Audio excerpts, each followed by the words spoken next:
കേരളത്തിലെ മുസ്ലിം ഉമ്മത്തിന്റെ ഈമാൻ കട്ടുകൊണ്ടുപോകുന്ന കള്ളന്മാരെ, മോഷ്ടാക്കളെ, അവരെ പിടിച്ചു കെട്ടാനാണ് 1926 സമസ്ത രൂപീകരിക്കപ്പെട്ടത്. ഏതാ നേരായ വഴി എന്ന് പറയാൻ, ഗൈറുൽ മഗ്ദൂബി അലൈഹിം ഏതാണെന്ന് ബോധ്യപ്പെടുത്താൻ, വലദ്ദാലിൻ ആരൊക്കെയാണെന്ന് പറഞ്ഞു കൊടുക്കാൻ. ഇത് നല്ല ലൈസൻസ് ഉള്ള ഡ്രൈവർമാർ ഓടിക്കുന്ന വാഹനമാണ്. ഇത് പുറപ്പെട്ടത് 1926 ഈ വാഹനത്തെ റോട്ടിലേക്ക് ഇറക്കിയത് വരക്കൽ മുല്ലക്കോയ തങ്ങളാണ്, പാങ്ങൽ അഹമ്മദ് കുട്ടി മുസ്ലിയാരാണ്, വാളക്കുളം അബ്ദുൽ ബാരി മുസ്ലിയാരാണ്, ഖുത്ബി തങ്ങളാണ്. ഈ വാഹനത്തിന്റെ ഡ്രൈവർ സീറ്റിലേക്ക് ഖുത്ബി തങ്ങൾ ഇരുത്തിയതാണ് ബഹുമാനപ്പെട്ട കണ്ണിയത്ത് ഉസ്താദിനെ, ശൈഖുനാ ശംസുൽ ഉലമയെ.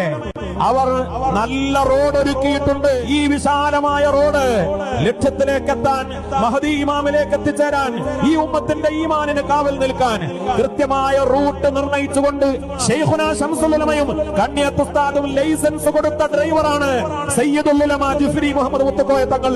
ഈ വാഹനത്തിന് ദിശ നിർണയിക്കാൻ ഇടക്കാലത്ത് കയറിയവരാരും മോഹപ്പെട്ട് നടക്കേണ്ടതില്ല എന്ന് ഓർമ്മപ്പെടുത്തുകയാണ്.